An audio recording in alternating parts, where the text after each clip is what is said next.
Jill Stein, perennial Green Party presidential candidate. First of all, tell me a little bit about yourself. Well, I am a mother and a medical doctor by training, and I sort of had my awakening when I had kids that the world isn't exactly going in the direction that we need it to for our kids, for our communities, for people who are getting the short end of the stick, and that nowadays that includes our younger generation as well as communities of color. What I realized, that was my big awakening, that the system won't let you change it. And I was working through all the legitimate channels and, dutifully going to talk to my legislature and bringing people to do that, and we ran into a brick wall. We then went on to pass a clean elections law in Massachusetts by a 2-to-1 margin to get the money out so as to let the people back in. And what happened then was that the legislature, which was about 85% Democratic, turned around and repealed our clean elections law so that they could continue to sort of, buy their way to the best government that money can buy. Now, Dr. Stein, you are currently working within the Green Party. Do you then think that you may be more a problem to a progressive type necessary movement than an advantage? That is certainly the prevailing propaganda. Mm-hmm. And there's nothing they want more than for you to buy into that. If you look at history, it's always taken a social movement, like the movement to abolish slavery, together with an independent third so-called political party, an independent political party. It was the Liberty Party at first. It was the Liberty Party that really launched that agenda, made a demand and brought it into the political discourse as the Liberty Party, which then passed it up to another third small party called the Republican Party. Well, at times of great social transition, sometimes small third parties can become a major second party or a first party, as what happened to the Republican Party. If you look at the labor movement of the early 20th century, all the things that they accomplished, 40-hour work week, safe workplaces, Social Security, child labor laws, you name it.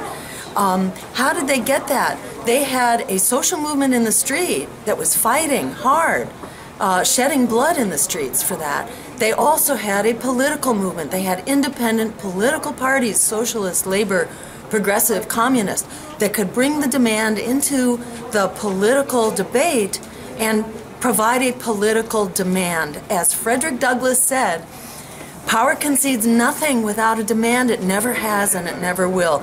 We need to bring that political demand into the political discussion and into the voting booth.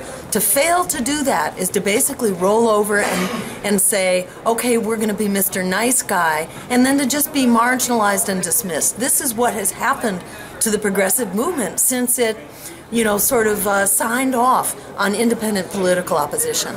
The politics of fear brings you those things that you're afraid of: the expanding war, the attack on our civil liberties, the meltdown of the economy and the climate, the Wall Street bailouts. They went ballistic after, the current president got his mandate, even when he had both houses of Congress, we got exactly the opposite, whether you're looking at the bailouts, $700 billion under Bush, but many trillions under Obama. Think Richard Nixon.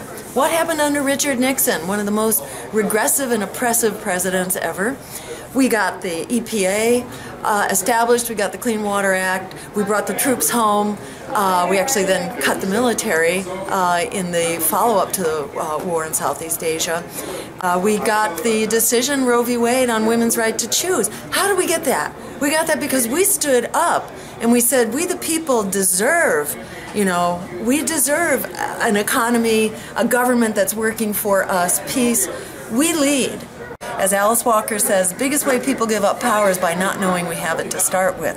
We do have it. When you add up 1 out of every 2 Americans who's in poverty or heading towards it, 39 million students who are indentured servants, while the Department of Labor says that 9 out of 10 jobs being created in the next decade don't require a college degree. How exactly are students going to pay back their college debts? Half of the jobs being created, according to the Department of Labor, don't even require a high school degree. We've been engineered into this absolutely slave labor economy, and it's getting worse. It's not getting better.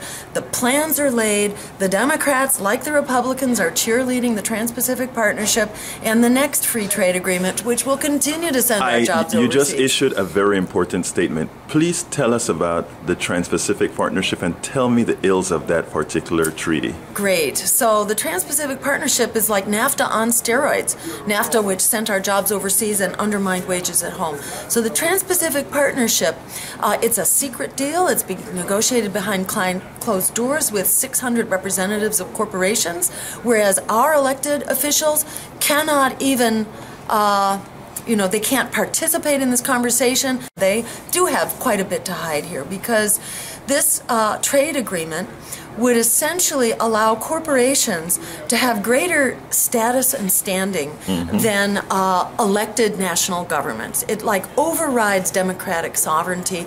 It overrides our laws and our protections for public health and for the environment and for labor and wages and safe working conditions. And it basically says that corporations can go in and sue governments, that is taxpayers, who have democratically created protections to create the kind of society we want. They can sue us for lost future profits based on our democratic laws and regulations. So this is absolutely outrageous. It encourages, corporations to keep acting as predators on people and predators against the economy, and now predators against our nation states as well. So it's very important for us to stand up and stop this bill. It's all about getting the word out, because the American people will not tolerate it.